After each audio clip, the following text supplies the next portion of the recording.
自1027行动以来，缅北三兄弟联盟一路势如破竹，2个月内已经攻占了缅甸境内20多个城镇和400多个军事据点。按照目前的缅甸战事来看，三兄弟联盟的反抗行动大有烽火燎原之势，包括同盟军、若开军、德昂军、人民防卫军、克钦军、克伦军都在各自的区域与缅军方的作战中取得了重大战果。尤其果敢同盟军在敏昂莱撕毁临时停火协议后，已经攻入老街城区，展开对电诈集团最后的围剿。当然，同盟军的战略目标远不止于此。之前同盟军发言人李嘉文接受采访时透露，同盟军第一阶段的目标是要光复历史辖区，彻底铲除辖区内的电诈集团，而更大的目标是要和友军兄弟一起解救全缅甸被压迫的人民。我们知道，虽然缅军方在缅北山区作战中不占优势，但在下缅甸实控地区还是有武器装备上的优势，所以要实现李嘉文口中解放全缅甸这一目标还是十分有难度的。而根据近期缅甸有关新闻报道，下野的民族团结政府在佤邦庆祝建党35周年之际，特地派代表前往，邀请鲍有祥领导的佤邦联合党加入春季革命，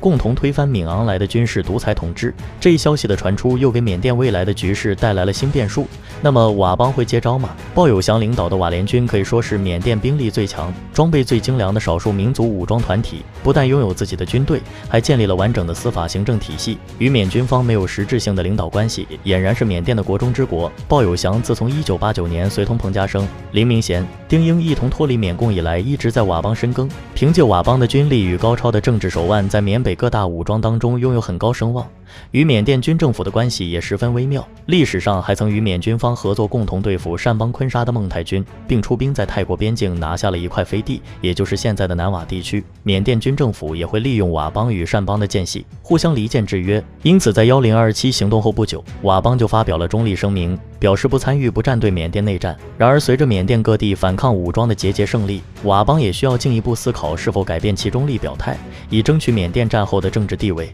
虽然佤邦在名义上保持中立，但在暗中还是给了果敢同盟军相当大的支持。现在我们同盟军也是在缅甸政治舞台上的一个主要角色，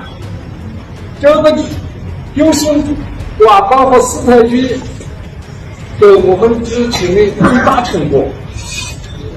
我们同盟军挺直当的，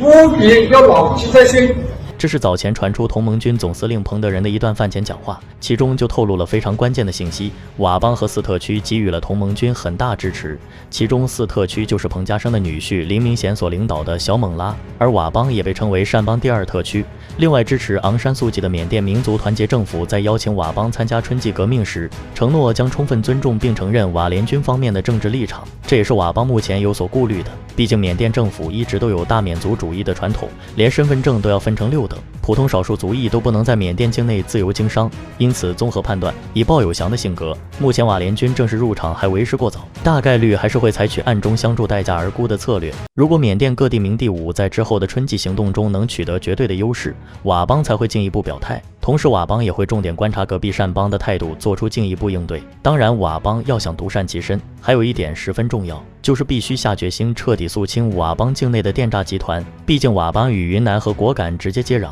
有通信上的便利，前佤邦境内也有众多电诈园区。虽然之前佤邦有配合中方交出部分电诈头目，但是否真正起到效果，还需要时间检验。